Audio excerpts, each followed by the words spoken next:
Welcome back, ladies and gentlemen, to another episode of the Classical Antiquity Sidequest, a podcast covering topics from classical antiquity.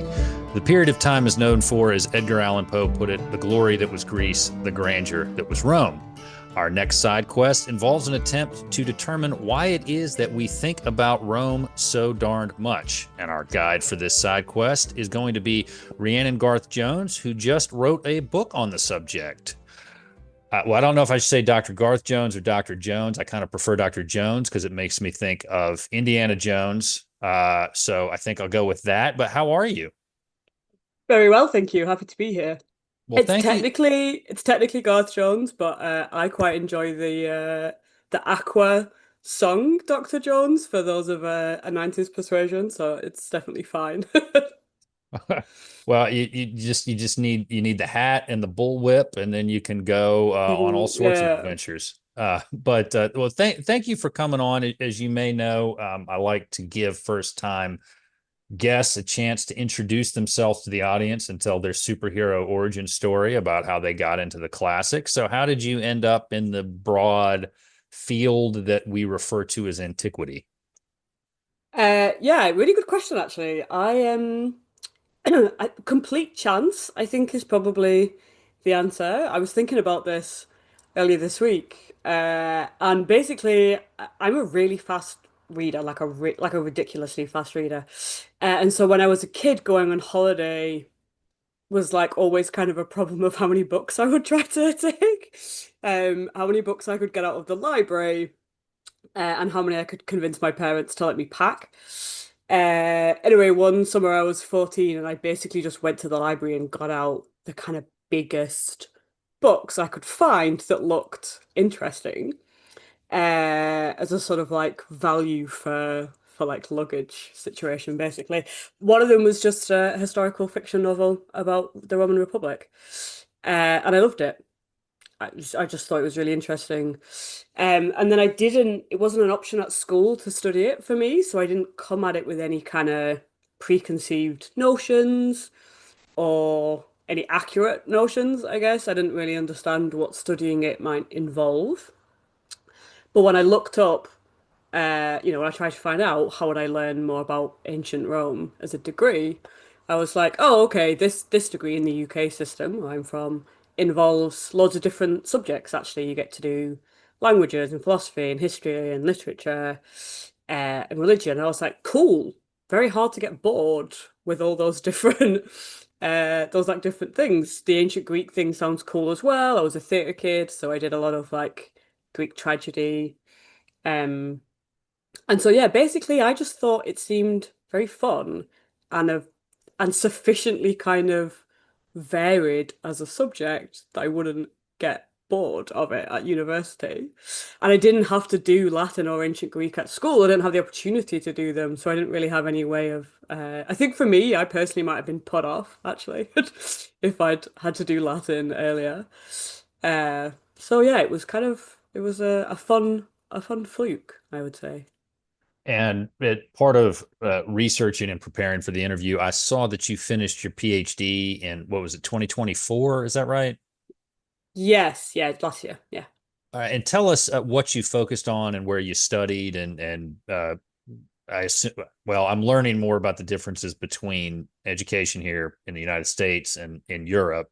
Um, Here, I think you'd have to write a dissertation and then defend it and all that. But just tell us what you wrote your, I guess, dissertation on or equivalent thereof, and how all that went for you. Yeah, so it's the structure is kind of different, although overall it's kind of similar. In the US, you tend to do a master's and a PhD as a combined thing. Whereas in Denmark, where I did mine, and in lots of parts of Europe, you can do them separately. A master's is a prerequisite, but it can also stand alone. And you can do a master's in one institution and program and country, and then do a PhD in another. So I did my master's in Denmark, Copenhagen University, in kind of religious history of antiquity in the Mediterranean, and then also a very multidisciplinary subject. And then I moved from that into the earlier Barcid period, which I'm going to assume people are a little bit less familiar with, is kind of is often referred to as the golden age of Islam. It's when Baghdad um, is kind of the center of learning, of building, of art, poetry. Uh, it's not a great framing, I'll be honest, but that's not really the time or place for it. And so my PhD was in the material culture of the early Abbasid caliphs. This is 762 to 861 by our calendar, and how they engaged with Roman traditions in their material culture. So I was kind of moving away from what I would guess your listeners traditionally think of as antiquity, but actually still very grounded in that kind of world in lots of very significant and important ways, both I would say generally this period and my approach to the topic. What one of the things that I find interesting about the period that you were talking about is as part of doing this podcast and spending a little bit of time on the academia web free tier, obviously. But I've learned that um, only in what you would call the West do we have this debate about whether the Byzantine Empire was Roman or not, and that the kind of Yeah. Muslim and Eastern parts were like, no, they're Roman. We call them Roman. I don't quite understand what this is all about. And you do explore some of that in your book. But did you kind of come across that as well when you were uh, pursuing your master's and your PhD? This whole kind of, I guess, them pointing out we maybe have some cognitive dissonance issues in how we approach the Uh, continuation of the empire in the East. Yeah, exactly that, basically. I did a little bit of Arabic, classical Arabic in my master's, and came across, like just as part of my research, that the Arabic word is rum and is frequently translated in English at least and often in French and German into Byzantium. And I was like, well, I mean that's a really interesting choice, right? Because clearly they're not like marking a distinction. Uh, and so that is kind of how I got into my PhD topic, or at least that's like quite a big part of it. Yeah, this idea of certain parts of academia has this cognitive dissonance, but it's not actually there in the sources. Um, and also, like the Abbasid Caliphate, who I sort of colloquially refer to as my guys, and the Umayyads before them, the two kind of big early Islamic empires, rule a huge amount of formerly Roman territories. And they are very much prior to Islam, the Arabian Peninsula is very much part of the kind of broader Roman world. And so it always seemed to me quite odd that we would think there was an end point there, right? That we would think that use of an interest in what we would call kind of classical traditions would just sort of stop because it was a different religion and a different language. Um, and yeah, basically, the more I got into my PhD, I was very worried when I started that there would be very little to say. And in fact, I spent a lot of time saying to myself in the kind of early period, well, I guess if nothing comes of this, like it's sort of a failed experiment, but in a way that's useful, right? And you kind of just write up the reasons for failure in kind of a scientific way, right? Like here's my hypothesis, here's what I thought would happen, and it didn't, and here is why. But actually, what happened was I found more and more relevant stuff, and more and more. Uh, yeah, not I think because of like that's not a my particular genius, but more and more because actually of this cognitive distance. That's a really good way of conceptualizing it. And these separate traditions of scholarship that kind of silo certain geographical areas and certain times of history, and then put up these kind of walls between them. And if you just start kind of exploring that more, there's just really a lot there. It's very trendy now in academia. Um, to do this and to think this way, but there's still a huge amount of work to be done. Uh, yeah, exploring that kind of stuff. So yeah. Sometimes I tell people now that like my specialty is sort of early Islam, and they're like, "Oh, that's really interesting. How did you get there?" like, how did you get there from classics? And I'm like, well, it's actually a very natural progression, um, for my mind anyway. Yeah. Well, we've talked about it a little bit, but you recently wrote a book, All Roads Lead to Rome, Why We Think of the Roman Empire Daily. I read it. I enjoyed it very much. Finished it up Thank on our you. vacation. It's a great read. I recommend it to everybody who's listening. Uh, let's start with uh, getting into how it was you came to write the book. And before you answer that, I would like to say that I think Caesar would be proud of your writing style. You covered, there's a lot of material in the book, and I'm sure it's easy to side quest into several different topics as you're writing it, but you wrote it in a very comprehensible and accessible way and covered the subject matter in a way that I think people with varying levels of knowledge about the time period will be able to walk away understanding more and appreciating it. So, congrats on that. But just tell us how it is that you came to write the book. Thank you very much. I think this is a really cool comparison, by the way. And if you like allow me a mini side quest to the side quest, I'm really fascinated specifically by the choice of Caesar. And I wonder, is that because you think he has an accessible kind of writing style? Uh, I have reasons, I have theories about like what the overlap might be, but well, no, and I can't remember where I picked this up, but his theory about how to write in a way that's not showing off and making it overly. This is going to sound like it's simplistic, which is not. And I have this battle with no, no. people as an attorney, but I say is because I'm a trial attorney. So Mm, when your audience primarily are judges who don't have a lot of time to digest everything that you're putting in written form, you have to find a way to hit the key points in an understandable way. And especially if you're communicating with a jury where you're not writing, but you write out your questions, you write out your closing and your opening, you have to be able to do it in a very clear, concise, and effective way. And that was one of the things I was impressed with. And I know I'm reading a translation of it, but when I read Caesar's commentaries on the Gallic Wars, I was very struck by how comprehensible and digestible his writing style is. And I know people who have listened will have heard me say this before, but when you go and read some of these articles that I try to read on topics I find interesting on academia, I get so lost. Like the way that they write it, you get so lost in the weeds, and it's like you're not seeing the forest for the tree here, guys, or the trees here, guys. You're just getting into this very dense, pedantic, difficult to understand, and it's like you're putting up these walls around what you're writing and making it less accessible to the audience. And so I can't remember where I picked up the part that I picked up about Caesar's deliberate choice about how he wrote and the way that he mm, wrote. But what I tell people is if you're going to be a trial attorney, read Caesar. Okay.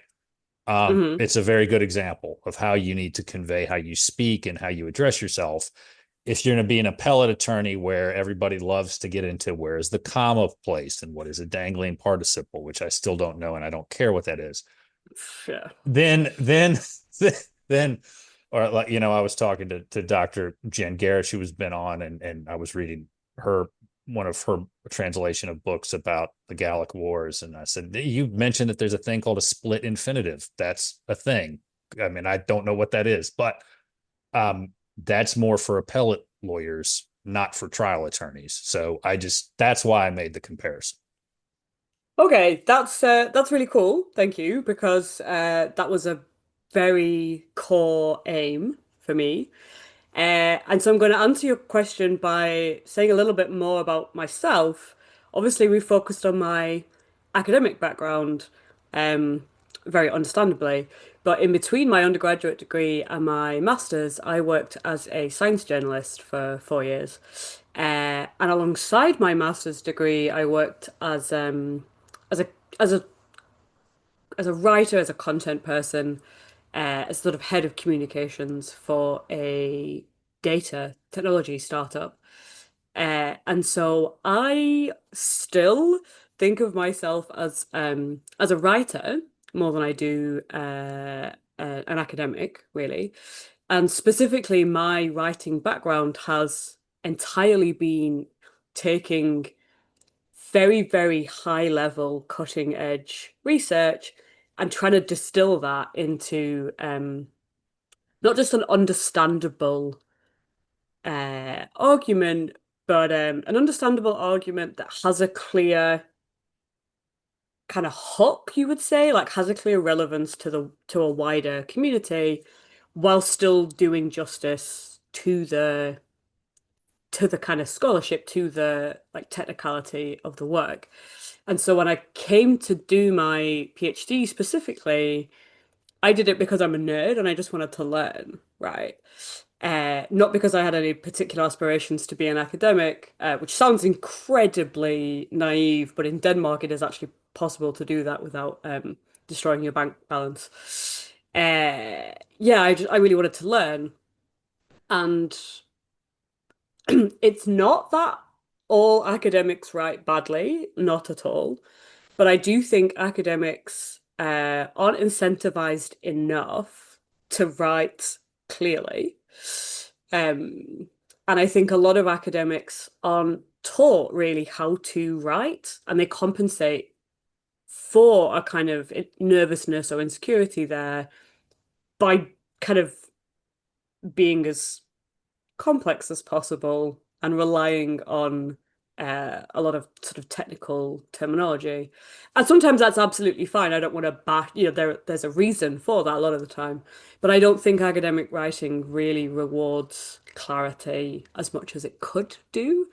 Uh, and certainly to me, that's always been more important.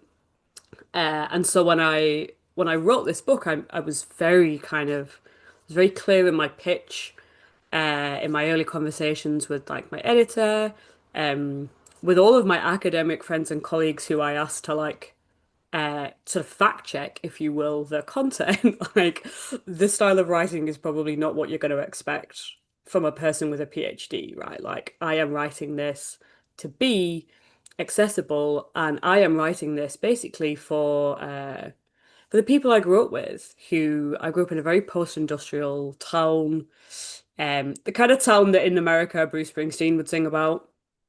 That's like a good shorthand for it. Uh, with people who were really smart and engaged and interested in the world, but weren't formally educated and kind of didn't think books like this were for them. And so for me, that accessibility was kind of the point. It wasn't like a side effect. It was very much the goal. And so I think it's very interesting that you compare it with Caesar because it was also very much the goal for him, right? Like he wanted to get a very specific narrative to the widest possible audience and in a way that would make him not necessarily seem like one of them, but like there's a certain amount of kind of populism in this in the way he's choosing to write that says you can understand me and I can understand you. I'm not kind of not like them. And so hopefully in a slightly different way. But I was doing a very similar thing, I think. And yeah, I it was a very important part of it for me. And so like a large part of the why of me writing this book was I wanted to take this research that I've spent all this time getting exposed to and working with and learning with and convey it to as many people as possible. Um, that for me was kind of a natural next step of doing the research, right? In a way that I think for most academics, it's not quite so much. Um, and then it just kind of happened, right? That like the why of it. I pitched this book. I wrote the proposal the summer of 2023, but for various reasons, we waited to pitch it to publishing houses. Um, until I think October, early November. Basically, we sent it out to publishing houses, the proposal, like the same week that that TikTok meme started. And so I had to text my agent to be like, it's your job. I don't want to tell you how to do this, but maybe we should send them like a follow-up email to be like, you know how she said this was relevant to the world now? Like, Bloomberg has just published an article about this TikTok meme. Like, it really is relevant now. The subtitle obviously got updated later on. Um, but my original kind of pitch was just, I am convinced from all the research I've done that this is relevant to the world we live in. Um, and I think it's the kind of work I want to do. This is the kind of writing and like popular scholarship that I want to do. Um, Well, and the Caesar comparison was not suggesting you wrote this book to justify a bunch of war crimes that you had committed and I'm glad you don't think no, that. it was funny. We were in, and I'm not sure when this will air, but we're recording this a couple of days after we got back. Our family got back from Scotland, and we went to Hadrian's Wall, and we took this tour bus, and the tour guide said, well, he was kind of giving an explanation of why the Romans came to Britain, and he said nobody really knows. And I just want to jump up and say, it's 10, it's in the Gallic Wars. He Yes. slips, he slipped, he forgot what he was doing, and he gave the game away when he says there's a lot of 10 here, Yeah. folks. And but that's how we ended up there. So I was thinking about that as you were explaining that that as important of a book as that is, it is important to keep in mind that it is there to justify illegal wars and crimes, lots of crimes that were Yeah. made. And so like I would add to that, right? Yeah, like he's justifying I mean he's justifying massacres and war crimes and basically a genocide, I think. But he like as part of that, every like word choice is very specific. There's a reason that that most students, early students in Latin will read Caesar's Gallic Wars, and it's because of his writing style. It's very, very accessible. It's quite easy, like Latin sort of grammar. But it's also very rewarding as a translation exercise to think about word choices and how you convey certain ideas and concepts in different ways. And that is something that I really thought like I wrote this book in a very short space of time, which is not something I would really recommend. And I drove myself kind of well, a lot of the stress, a lot of the overthinking was on like very like small word choices because I was really, really conscious of this, not just Caesar, but like, like of the way that meaning and interpretation can hang on a certain word choice and a certain construction. And Caesar is really a fantastic example of that. So yeah, I mean, I think it was a very striking sort of comparison that you made. Um, Well, I think it's apt for good reasons, not bad. I mean, So I'm very glad about that. Thank you. I did take it as a compliment. But as soon as I thought about it, I was like, oh damn, there's like quite a bit to unpack there, actually. well, one of the things that you talked about, and it's coming through here, and we'll get into the substance of the book here in a little bit, but you mentioned trying to have as broad of an audience as possible. And one of the things I would tell people when you get this book, turn to the want to know more section. And there's a lot that's included in there. But one of the things that I found interesting was you reference a lot of podcasts. And Yeah. podcasts in good and bad ways have democratized information. I'm going to leave it at that, and I will not elaborate on that topic any further. You can draw your own conclusions.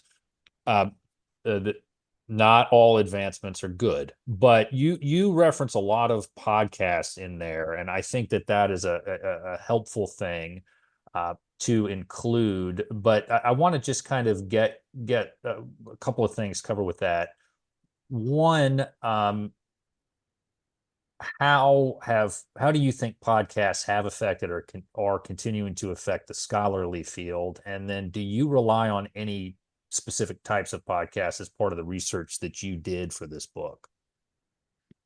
Yeah, good question. I so I'm going to say a little bit more about the section first, just to contextualize this. There is a traditional bibliography at the back of this book, but this want to know more section is an annotated bibliography, and it was really important to me, one, to do that and have a way of explicitly saying citation is about acknowledging whose work you're using, right? It's not just showing you're working so the teacher can kind of like check you did your homework, right? Which is often how it's treated, I think. Um, so I wanted to like really think about yeah, how I showed that to a non-expert audience. And then because I'm showing it to a non-expert audience, I also really wanted to make the work that I was suggesting people read for more information be as accessible as possible. Uh, and so I'm kind of tempted to go back and check this now, but I'm pretty sure that there is nothing recommended in this section that you need an academic library account to access. It's all stuff that's available online or is in a book that you can buy, like in a regular bookshop that you get your library to order for you, or a podcast. And that I think is really important because a lot of academic work is very hard to access, as I'm sure you know from researching this podcast. Um, so that was a big again that's a big part of the accessibility, right? And so to me, the podcasts are a natural part of that. Um, and it wasn't a particularly like pointed decision to include them. They were just a kind of it's a natural way of of doing this kind of thing. Um, but it is also the case that I used a lot of podcasts quite a lot to get to grips with the different topics. And so the book itself is about various different empires who've interpreted Rome in certain ways to project their own kind of power and identity, and how that shapes the world today and the interpretations of Rome that are common today. And so that involved me researching a lot of empires that aren't my area of speciality. You know, like I do the early Islamic empires. That's one chapter of this book. Uh, I know quite a lot about what's commonly referred to as Byzantium and what I call Roman land. That's one chapter of this book. There are some others, the British Empire, the various Russian empires, European fascism, America, the Ottomans, that I know a lot less about. Maybe I know more than the average person that you might meet at a party or whatever, but they're not things I'm confident in my ability to identify kind of research on.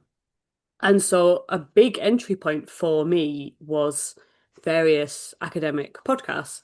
Um, and specifically, so Byzantium and Friends, which is Anthony Caldelis's podcast, and I know you've had Anthony on. Then there's a podcast called the Ottoman History Podcast, which is very academic and has a lot. It has so many episodes, it was quite hard to find specific ones on topics that I thought would be useful. It's an amazing resource. Um, a series called Chameleon Classics, which does a lot of reception of classics and its overlap with Empire.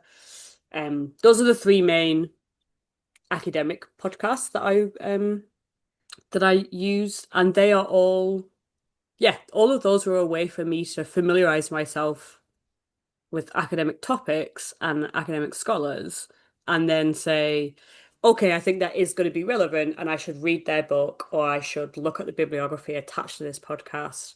This is going to be a good way into, you know, the historiography of like 800 years of empire frequently, which is a very difficult thing to do otherwise. And so I guess some academics would get a handbook, would get an introduction, and they would start that way.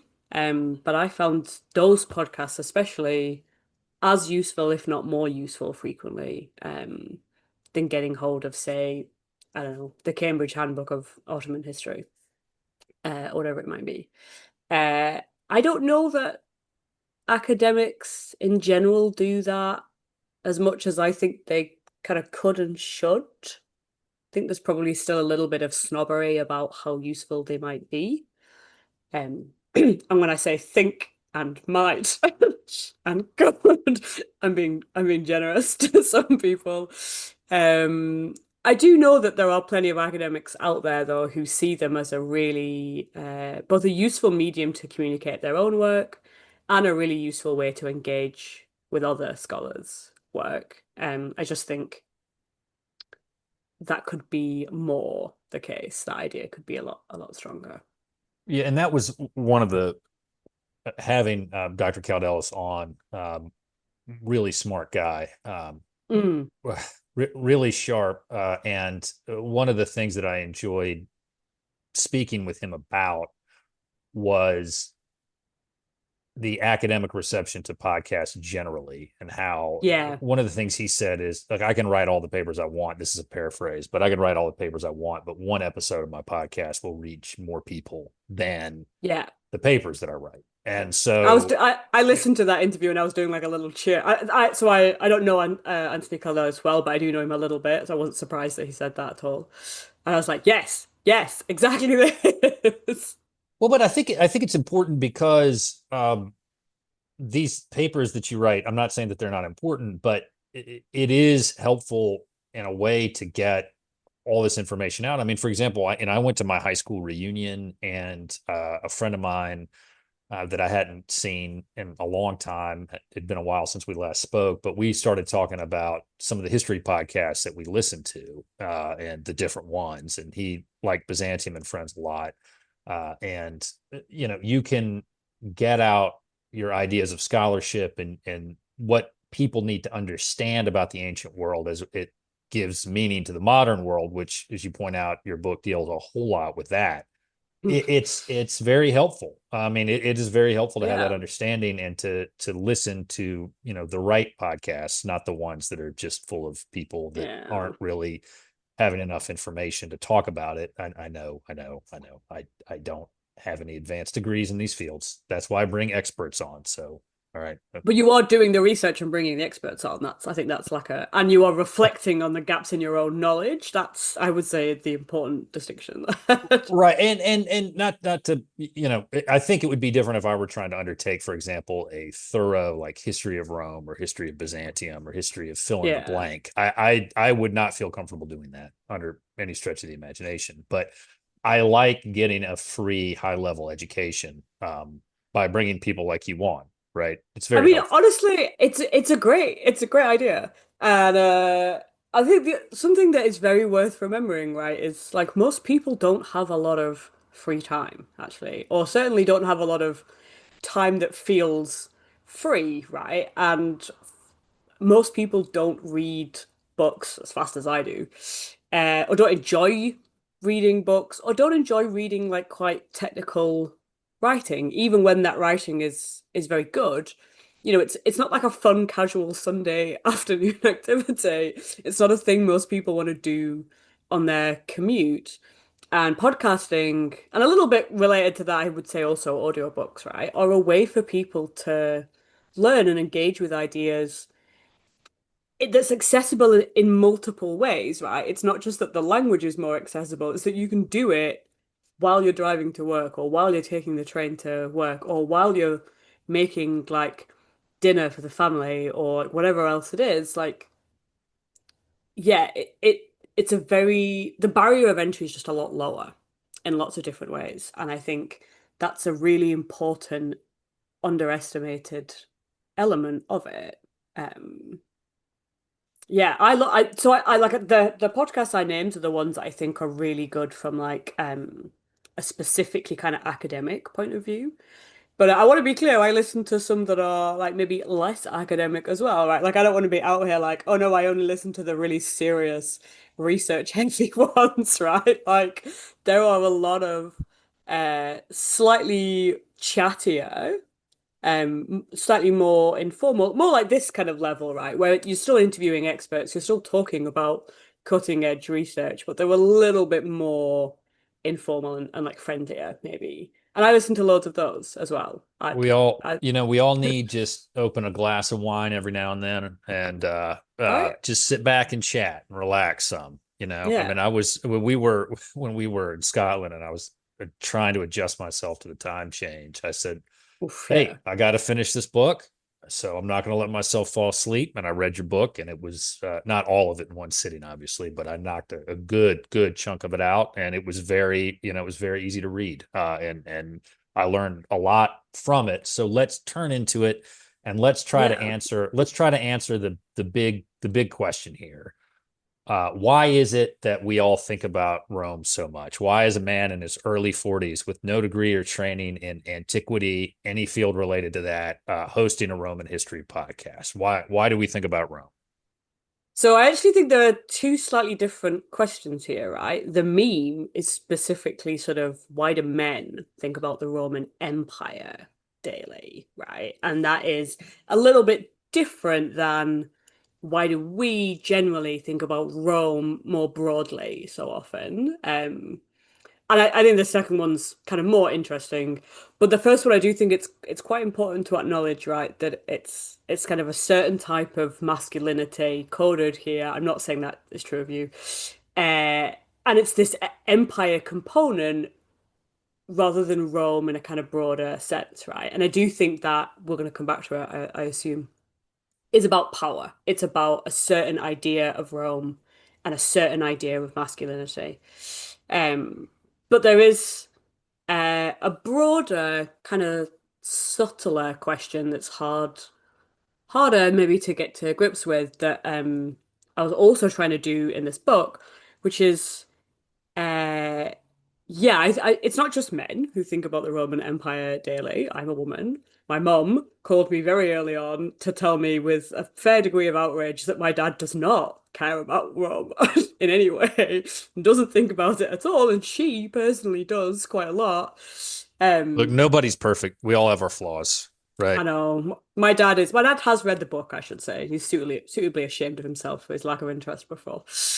Um, but there is this wider fascination and engagement with Rome that's not even necessarily always articulated that way. And that is this kind of accumulated layers of Rome, and these different elements of it, like art, architecture, literature, philosophy, religion, laws. You're a lawyer. I think that might have something to do with it. Ideas about There's, yeah, governance, people love to show off with language. Latin. It's really obnoxious. Can I just say, this morning I posted something on Blue Sky about a Tacitus quote because honestly, it felt like when I woke up and saw the news, I was being smacked over the head with the relevance of it. And I've never done this before, and I like really hope I never have to again. And I was really uncomfortable doing it because I was like, I don't want to be a person who's showing off their Latin. That's not who I am. But this one specific Tacitus quote is just unbelievably relevant. But also, yeah, right, like that is like showing off your Latin is a way to show that you're cultured. It's a way to show that you're educated. It's a way to show your kind of intellectual credentials, right? Like that type of neoclassical building is a way to show a certain idea of governance and tradition. Uh, Talking about the Aeneid at a dinner party is a way to show how well read, and like intellectual you are. Um, so there is this kind of there's an elitist kind of element to it that you can't really escape, even if that's not your personal kind of interest or context.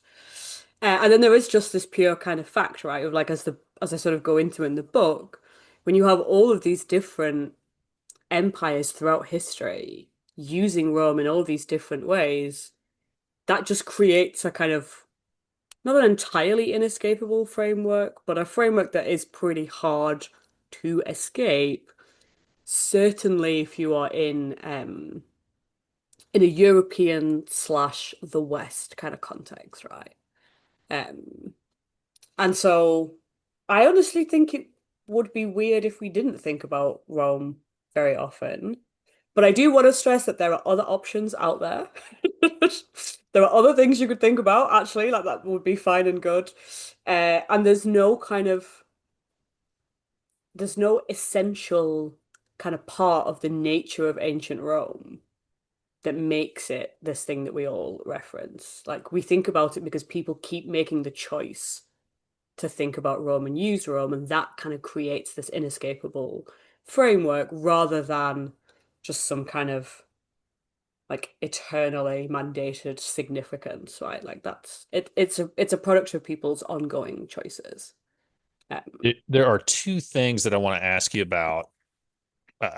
You mentioned Tacitus, and since this is Yeah. being recorded the morning after the strikes on Iran happened. I assume you were referring to Tacitus as they make a desert or a wasteland or And solitude they and call call it it, peace. yeah, Okay.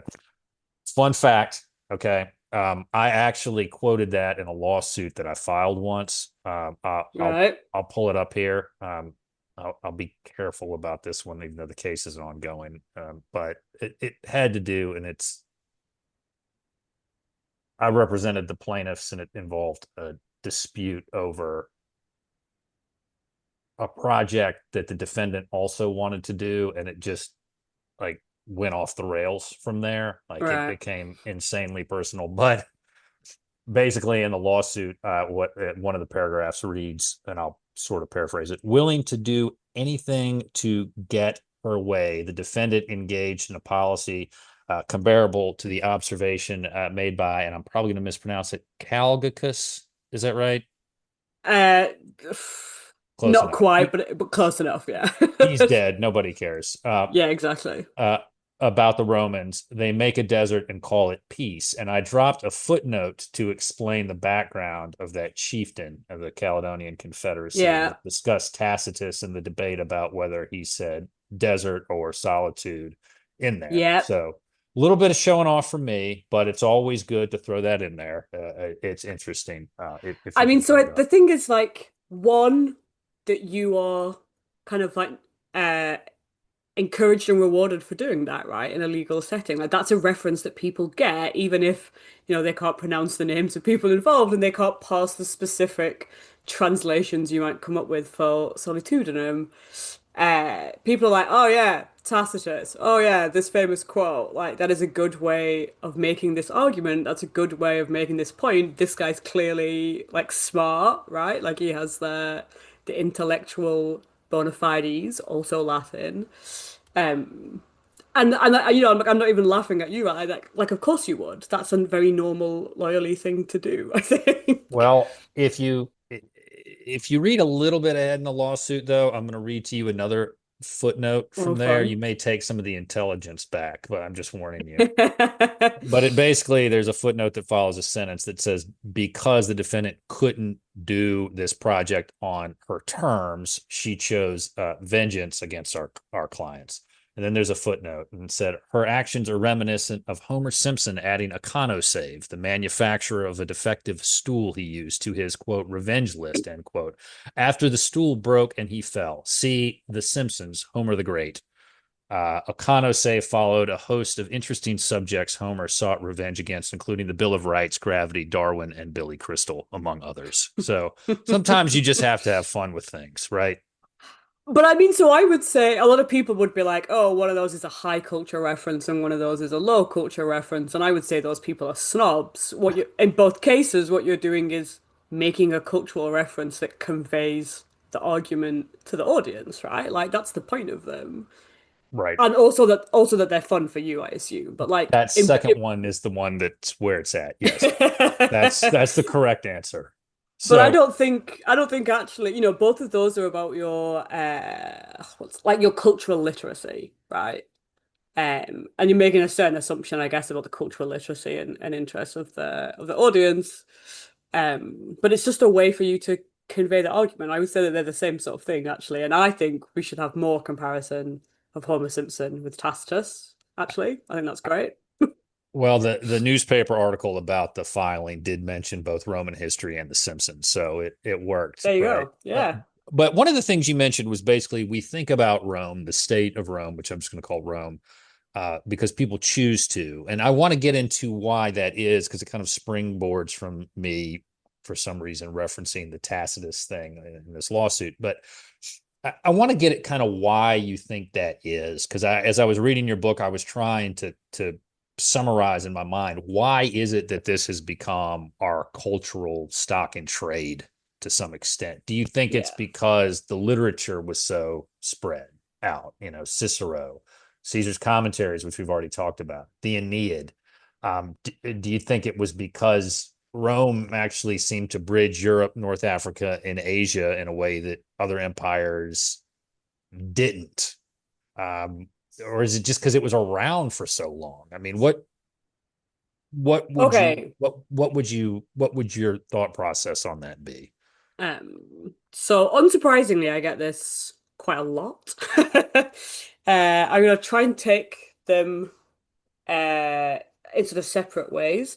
The longevity thing I think is really interesting because it's a very standard kind of explanation. Um, and I mean, it makes sense, I guess, but I would say it only really makes sense if you insist on on what is frequently called Byzantium as being Roman, right? And actually, most of the people who are really obsessed with Rome don't want to include that bit. They don't want to include New Rome, or what I call in the book Roman land, which is a translation of their word for themselves, Romania. They kind of are only really interested in the sort of period up to the fall of the western part of the empire. A lot of scare quotes here.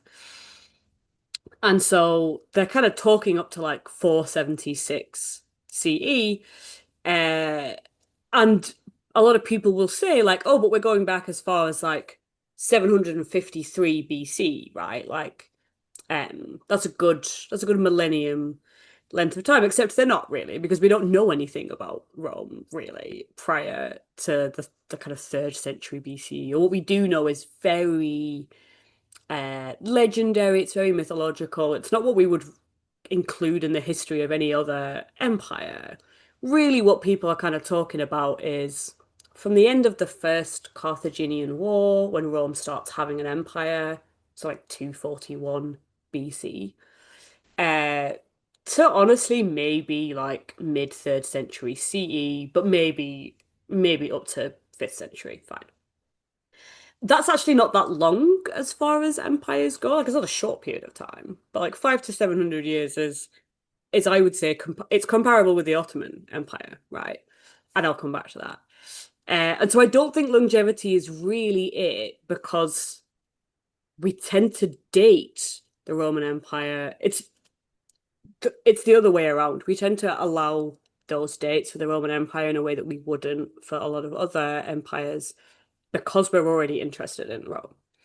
And it's not the geographical thing either, or it is, but again, the causation is kind of reversed, right? Because if we were interested in empires that covered Afro-Eurasia, we would also be obsessed with the Ottoman Empire, right? And a little bit we would be obsessed with, say, the Umayyads or the Abbasids, which cover Europe, North Africa, huge swathes of West and Central Asia, and we're not. And a little bit like the Achaemenid Persian Empire or the Sasanian Persian Empire, right? Like depending on how you define European geography. All of these kind of multi-continent, the same three-continent empires, there are other empires that have that geographical spread, and we're not as interested in them, right? And I think the distinction is we see Rome as a European empire that has power in Asia and Africa, and we see those other empires as Asian that have some power in Africa and Europe. And so, what is kind of meaningful about Rome is that we see them as a European power with a massive empire and not just a massive empire. Um, and I think that actually is especially interesting because it goes back to this thing we talked about at the start of cognitive dissonance. That's not really how the Romans would have framed themselves, I don't think. Um, and I don't want to kind of get into like creating a hierarchy of which geographical area is more important or more impressive, but it's certainly the case that Asia and North Africa are wealthier in these periods. So I think, there's a reason that when the Roman Empire starts reordering itself administratively, the senior emperor is the one in charge of the eastern part of the empire, right? And it's because that's the tax base. That's like the area with the most cultural significance and the most economic significance. And so the idea of them being a kind of European power is quite a modern one. I don't think it really reflects like how they sort of saw themselves and the world. Um, so that's the kind of first two things that like people often kind of attribute this interest to. And then I think there were two, one about power and one this kind of ongoing like cultural interest that you mentioned. Um, the power one I think is quite straightforward, right? When people replace the Roman Empire in terms of governance, they see themselves as they sort of see and they represent themselves as continuing the Roman Empire in a way. So certainly in what we like in Europe, let's say, the various kingdoms and principalities and sort of polities that emerge from the fourth and fifth century, they still kind of think of themselves as Roman, and they still behave and govern in a way that they understand to be Roman, whether or not they're there in Rome, or whether or not they're recognized as Roman by like the Senate, say, or the Emperor in Constantinople. They just kind of think of themselves as Roman, and so that's a natural. It's quite a natural step for them, and that eventually turns into something where this cognitive dissonance kind of emerges. But in the fifth and sixth and seventh century, in what's now France, Germany, Switzerland, Spain, a lot of these people just think of themselves as being, in some important way, still Roman. Even if the languages are a bit different, even if the culture is a bit different, they still have bishops. They still have bishops in their courts writing histories in Latin and writing letters to the Roman Senate in Latin, right? They're still building monumental buildings. They're still maintaining enormous state-standing armies. They're still practicing a certain type of Christianity. They're still using Latin as the kind of elite language. And so, from their point of view, they're still Roman. Whether or not we see them that way is a different thing. They see themselves as still Roman. And that's the same, obviously, in Constantinople, right? And Anthony Caldelis puts this much better than me. I recommend that podcast episode. But they see themselves as still Roman. And when the Ottomans conquer Constantinople, they see themselves as having conquered Rome, and in a way, therefore, becoming Roman. It's not the only part of their identity. It's not their most important title, maybe, but they call themselves Caesar in Rome because, as far as they're concerned, they are. They are now the ruling authority in the territory they think of as Rome. And so those kind of ideas get diluted over time, and they like turn into slightly different interpretations and slightly different things. But really what it is Rome is a shorthand for government, for governance. Um, and so most of the time I refer to that as being about power, right? Because I think it's a little bit more nuanced and a little bit more complex. But certainly in the earliest periods, right, people conquer what they see as Rome, and they continue to govern in a way that they think is appropriate, and they understand that as being Roman. And so it just kind of goes on and on and on. And as part of that process, they keep reading Roman literature. And so they keep interpreting the world through a Roman lens. And so this then gets to your like final suggestion. Is it just the ongoing influence of Roman literature that creates this framework for us? And yes, it is. Although again, like this is a choice. People keep choosing to read Roman literature, and so that influences how they see the world. But a really cool example of this, I'm conscious that this is a very long answer now, but hopefully I at least broke it down into coherent parts.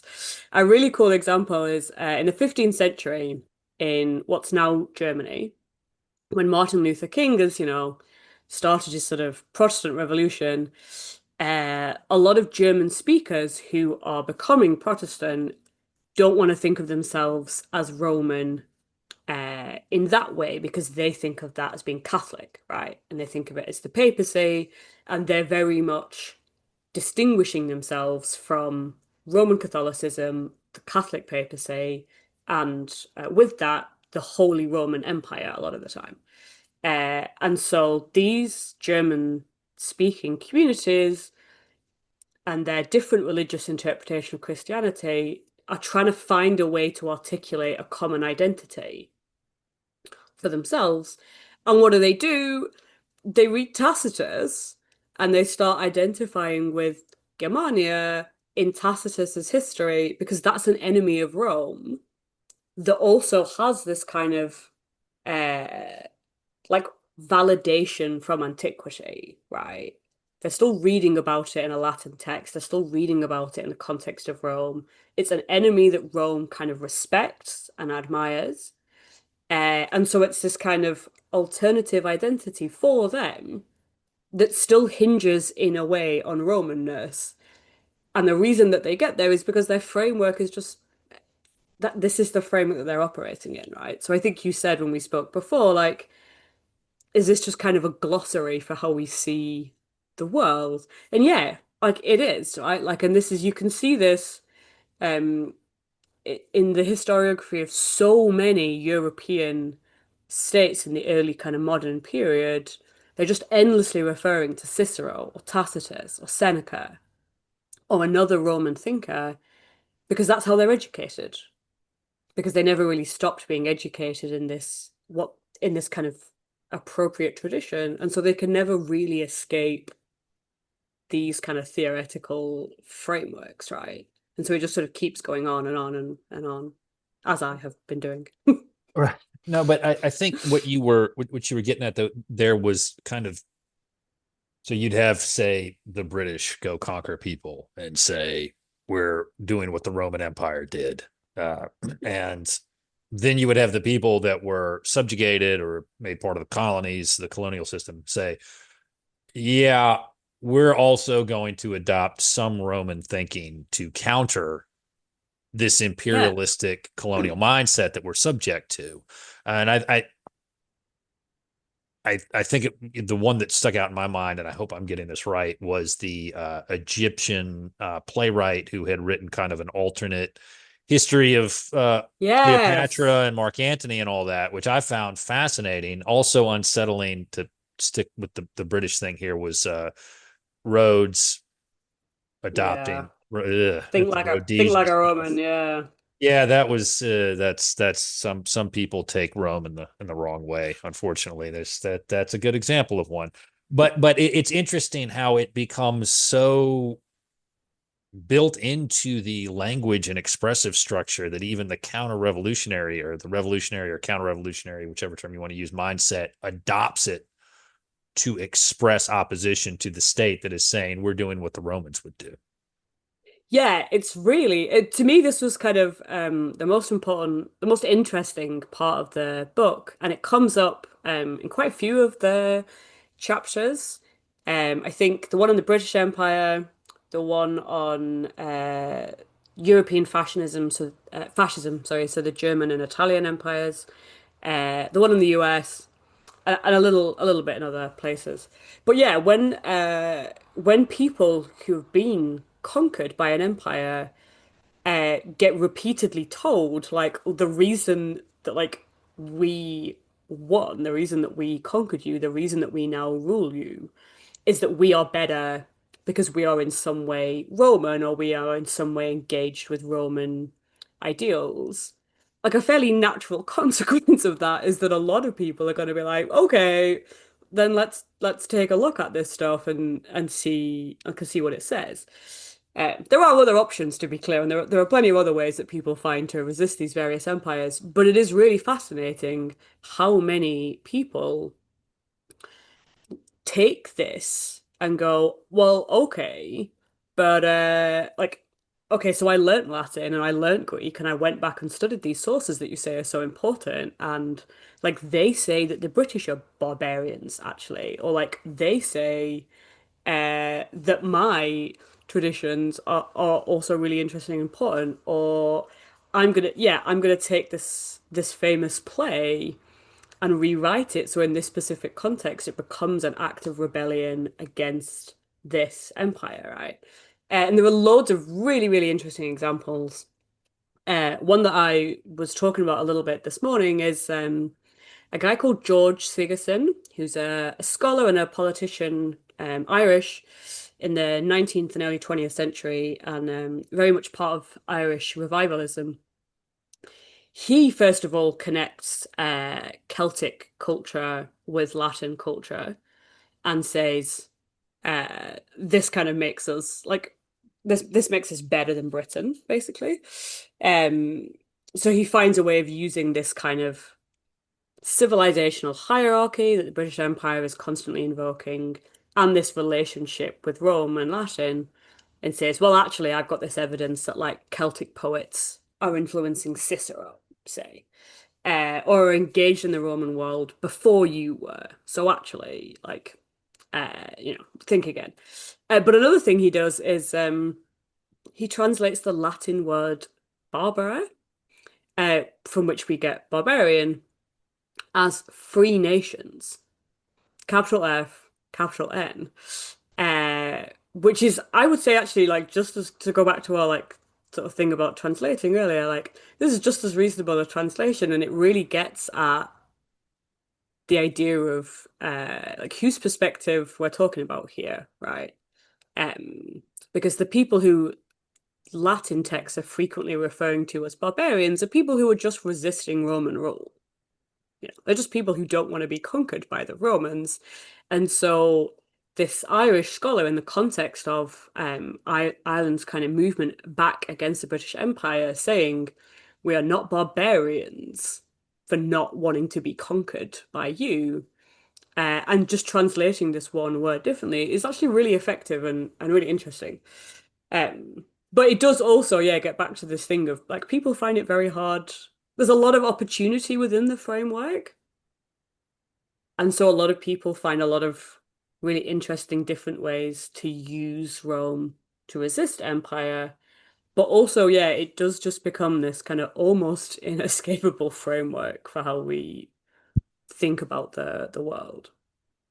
And in your section on the British Empire, the Pax Britannica, there was a sentence that you had that Mm. reads, when it came to empire, however, Rome was the blueprint. And I do think that for whatever Yeah. reason, and I do think a lot of it comes back to literature, it just becomes so ingrained into how people think about the world. And you talked about this, and when the United States was getting rid of the Articles of Confederation and creating the United States Constitution, they spent a lot of time discussing Roman uh, forms of government during the Republican era, and that was a very, very big motivator.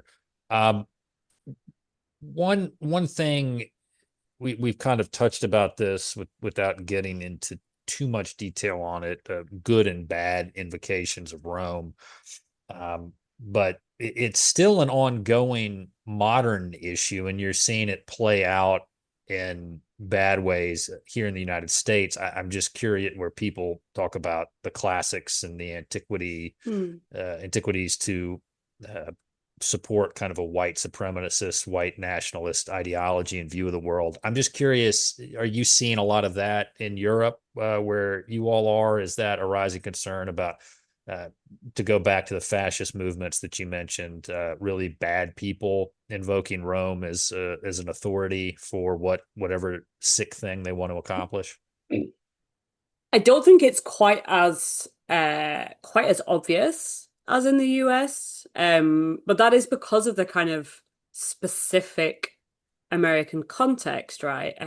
Which again like comes up a bit in the book of like the sort of creation of the idea of Western civilization is a way for the US at the time that it's developing its constitution, emerging as a country in its own right, to articulate its own claim to Rome and to strip that like from Europe, right? They have to have a way that says, "Oh, this is ours," and it's still ours even though we're on a completely different continent. And so that idea, which is really interesting for lots of reasons, which again I go into in the book, but the relevant thing here, I think, is that is absolutely tied up with white supremacy and race science in the American context. And so it's just a lot more explicit in modern American far right movements. Even when it's not explicit, it's just a lot more like, kind of obvious. And then because of the American kind of cultural dominance, that often feeds back into a European context. Although, again, to be clear, Europe had this already. Um, it just, I think some of the nuances of it now are articulated slightly differently because of this sort of this feedback loop.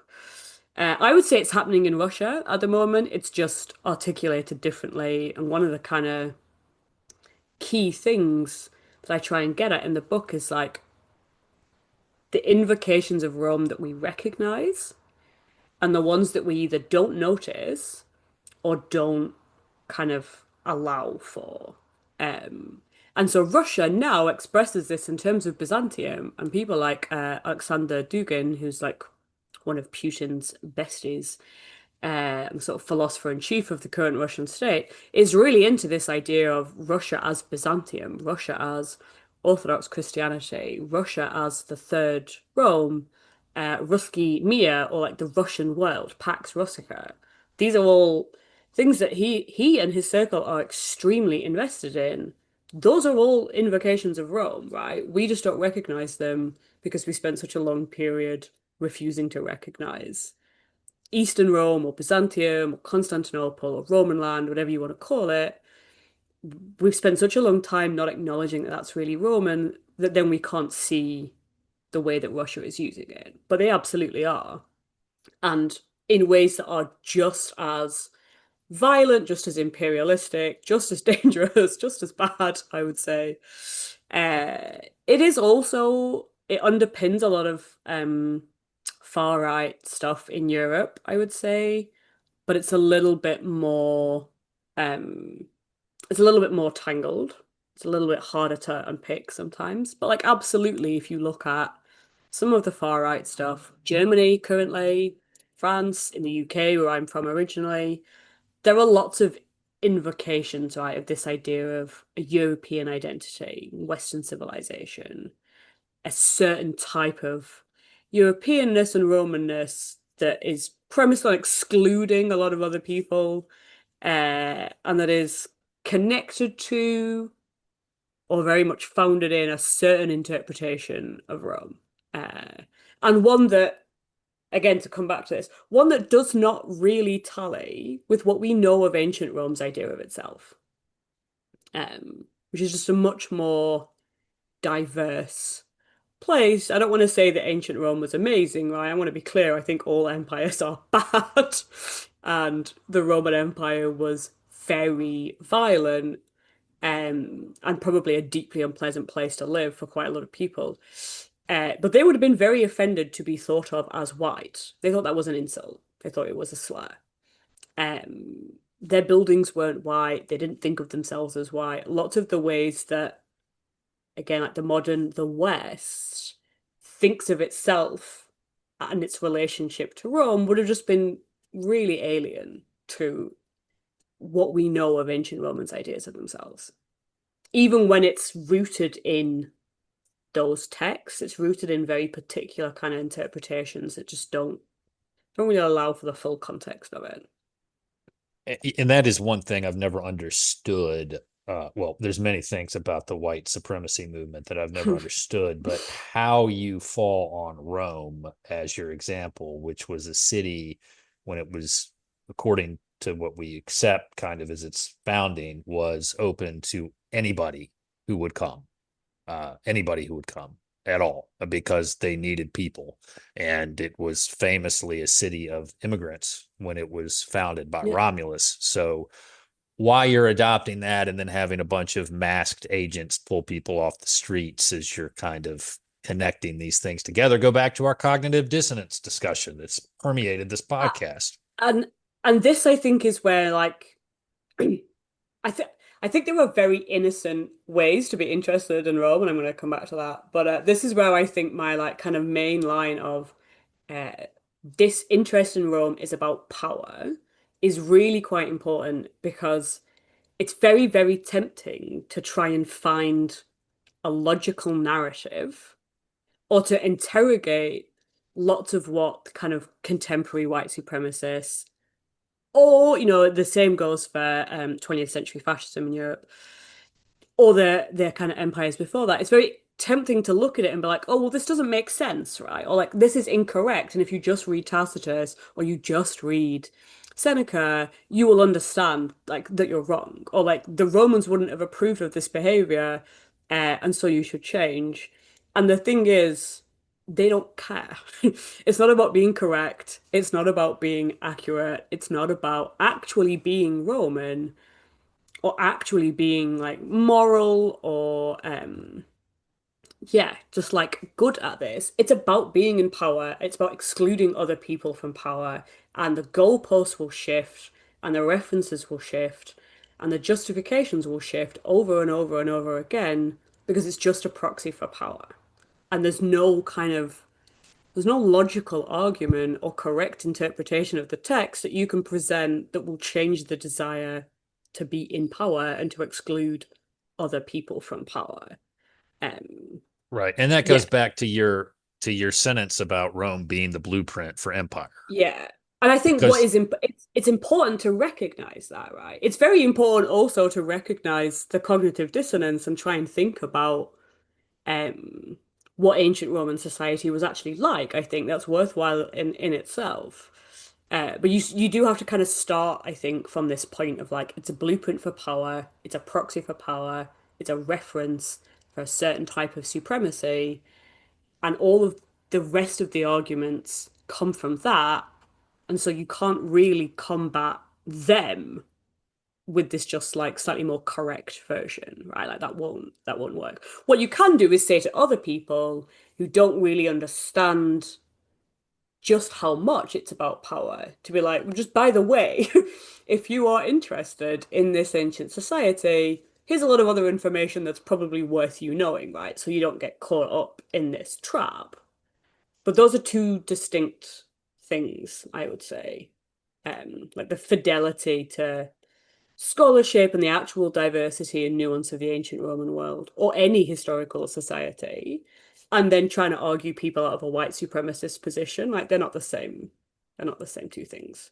right, right. And one thing before we get into the closing topics, I do want to mention, since we discussed briefly about the United States' Constitution and its ties to Rome, is I would commend to everyone. It's been a long time since I've read this book, but I would commend to everyone Catherine Drinker Bowen's book, Miracle at Philadelphia, the story of the Constitutional Convention. Very good book.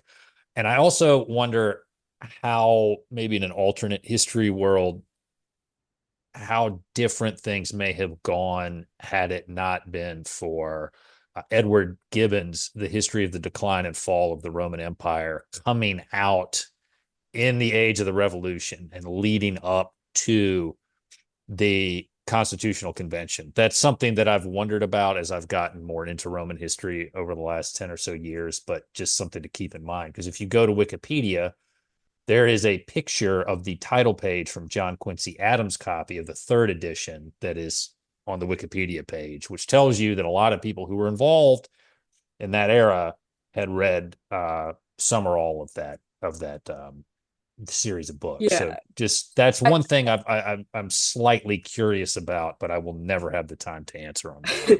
it's not specifically my area. It's enough my area because of this book, obviously. It's not my specific academic area of expertise. But I think there's two really interesting things about Gibbon. One is he's absolutely a product of his time.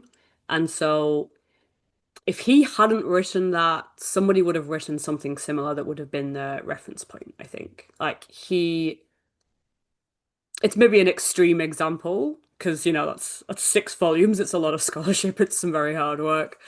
But those ideas were already there. People respond to Gibbon's work because those ideas were already there.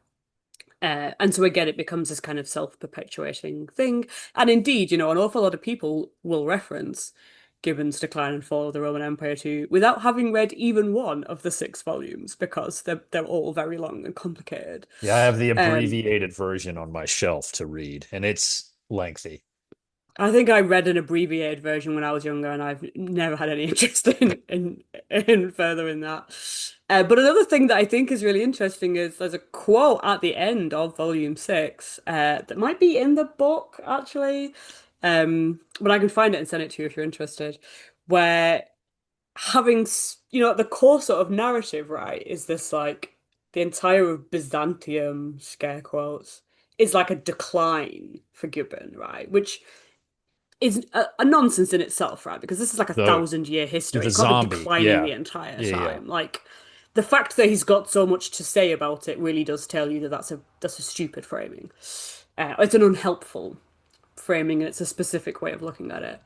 But yeah, so towards the end, he includes in his kind of history of the Roman Empire, both the early Islamic empires and the Ottomans, and scare quotes Byzantium, right? Like he refers to them as the kingdom of the Greeks, the kingdom of the Muslims, and the kingdom of the Turks, I think maybe. Um, but he recognizes all of them as having, in some way, a relationship with Rome and a kind of an inheritance of the Roman Empire, right? And that is not a thing that most people who refer to Gibbon are picking up on and are engaging with. And it's just like a small quote. It's not, again, as I said, I've not read all 6 volumes because they're really long and I have other things to do with my time. But it is there in the kind of conclusion of his text, right? That he identifies these other empires as having some kind of connection with Rome that now is frequently not kind of allowed for. Um, yeah, I think Gibbon is as much an expression of the wider ideas of the time as he is a driver in itself, but I think he does then contribute to the later kind of interpretations of that. Yeah, it's a very important text in a historiographical sense for sure. Your Which you can book, tell because people talk about it without having read it, right? Like, right? Right. No, it always crops up and it's something that I've wanted to read, but when I look at buying a complete set, I just say God, no, no, no, no, I'm not no. interested in that. So Genuinely, who has the time? seriously, seriously, I got kids going to college in the next 10 years, so I gotta devote my money to other things. But I mean, you could maybe get an audiobook. I bet there's an audiobook of Gibbon now. But even then, that would take you like months.